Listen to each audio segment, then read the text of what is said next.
It smells good here. Doris, what do we got? Well, we've got the beginnings of a good Italian herb mixture. This is Greek oregano. I'm harvesting it in the vegetative stage with nice leaves and no seed pods or blooms. This is the bloom. We don't like to get it into this growth habit because it loses flavor. We should be harvesting that more often than what we are. So if you've got the blossoms coming, you cut them off, keep it growing? Okay. The second item that would go into an Italian herb mixture would be rosemary. Now this is a rosemary right here. It's an upright rosemary. What I harvest is the succulent growth. When it goes into the stemmy growth, the flavor's the same, but it's so stemmy people don't like to use it. Very woody. Right. While it's still in the succulent growth, you can use the stem and all and get flavor. The Mediterranean shepherds used to use rosemary a lot with their lamb. When they grilled a lamb, they'd skewer it on a rosemary branch. And today, lamb and rosemary seem to go hand in hand. Now, the rosemary's not hardy. As a whole, they're not hardy. They don't like our cool, damp winters here in Oklahoma. They get root rot real easy. We're trying out a variety of rosemary here called ARP that's supposed to be more winter hardy. And we're going to see what happens to it this winter. Okay. The basis in our Italian mixtures is basil. You can't have tomato sauce without basil. To harvest basil, you can harvest it up to the bud stage. But once it goes into bloom, it seems to have a coarser flavor. When I harvest, I just snap off.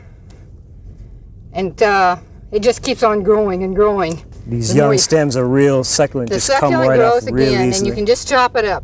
And on TV, you see the chefs chopping up the food real fine.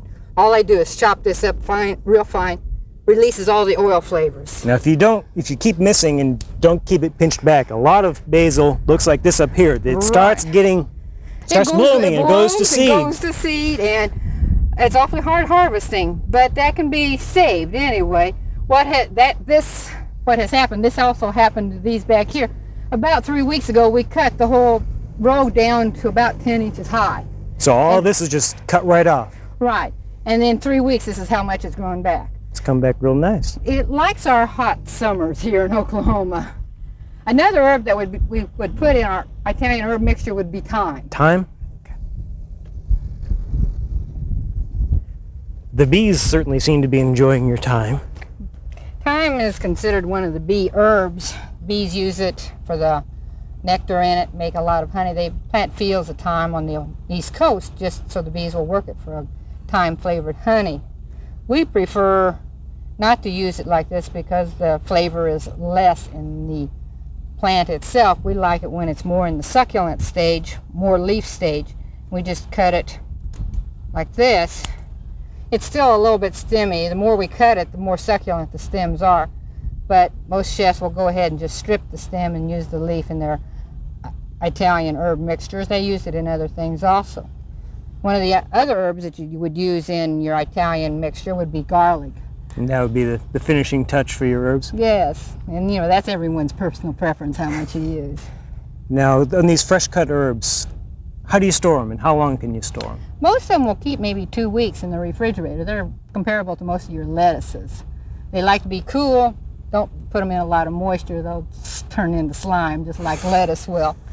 But you can keep them in the refrigerator. If you don't want to use all of it at once, you can go ahead and dry it or even chop it up and freeze it. We hope you enjoyed this video. It's part of our OK Gardening Classics YouTube channel. You can also find more recent videos on our Oklahoma Gardening YouTube channel.